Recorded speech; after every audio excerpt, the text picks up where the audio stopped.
Professor Sabnis of Math and I did a project on analyzing teaching evaluations. Great, I'll use that in a second.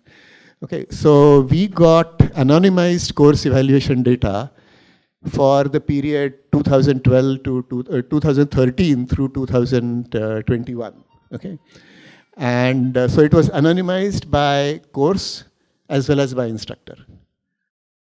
So our goal was to figure out whether the teaching evaluation scores went up or down. Okay, and so we found something interesting. So maybe I'll show that graphic.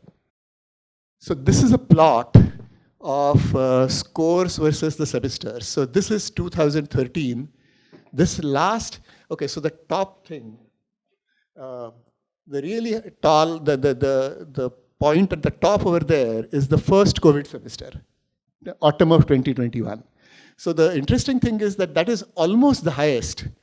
That is the average score over the entire institute, over all courses. Okay, semester by semester. And that number is second highest, and second highest by a very minuscule small amount. Okay, so that is quite an interesting finding, I thought. Okay, the next two semesters, however, are a bit of a disaster. Actually, they're not as disastrous as you might think, because the scale over here goes from 82 to 87. But still, it is a substantial fall, and the bars are indicative of the standard error in these measurements. Okay, so you can see that these are well beyond standard error. So they are statistically significant. So in the last two semesters, so this is spring of 21 and autumn of 21. So during those semesters, people were not happy. Let me say it that way. Whereas in that semester, it seems people were very happy. Okay, and this incidentally, okay, matches my experience really very well. So the first semester, I thought students were responding beautifully, and the last two semesters, students were nervous. Students were unhappy. I also thought that even in the students whom I advised, there were a lot more people who were suffering because of losing relatives or themselves being affected. Okay, yeah. So that is higher. That is essentially highest. But as you can see, the bars are still quite large. So that is not statistically significant. Okay. So in the sense, you can't say that, look, COVID actually improved learning. You can't claim that, but you can certainly say that COVID did not make learning any worse.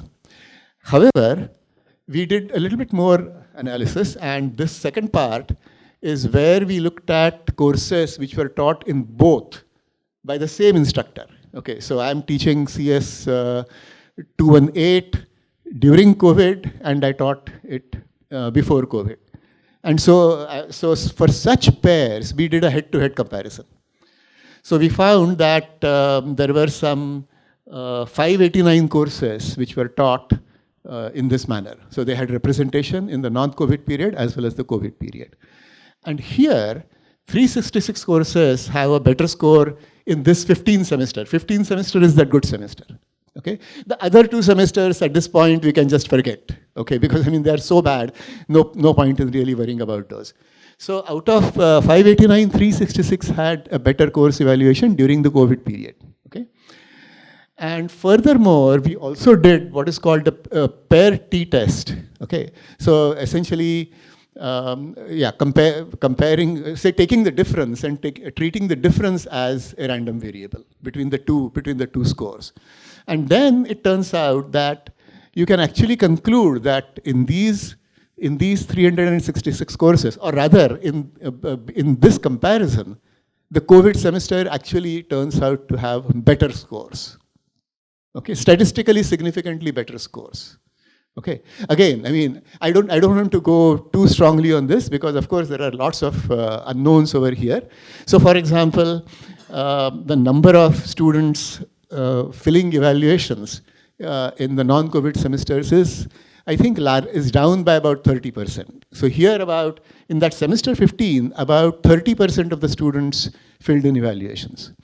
Whereas for the normal semesters, the number of students filling in evaluations was of the order of some 25% to 45%. Okay, so this was on the lower side, but again, not dramatically lower.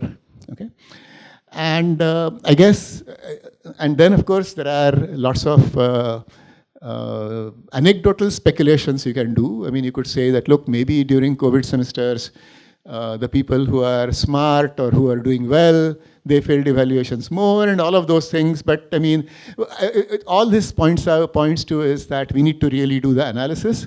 We need to go back and look at the analysis, and probably it says that, look, we should be doing some similar analysis every year. Okay, why COVID? We should really analyze this, and even things like why are students not filling in forms? Okay, we really should get to that, and we should try to do. I mean, it will have something significant.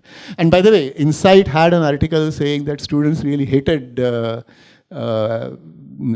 online teaching, and that's certainly not true as far as this data is concerned. Okay. At least in first semester. Well, to me, the last 2 semesters were actually pretty pathetic. I mean, I don't know what your impression is. My memory is that the last 2 semesters, people were really unhappy. I mean, there were a lot of people who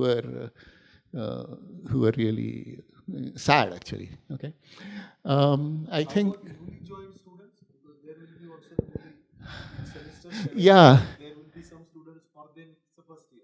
Yeah, so we do have that information. We have just not done that information. Okay, so look, getting this data and processing it took. I mean, so we may do that later on. Yeah. Okay. All right, that's it. I can.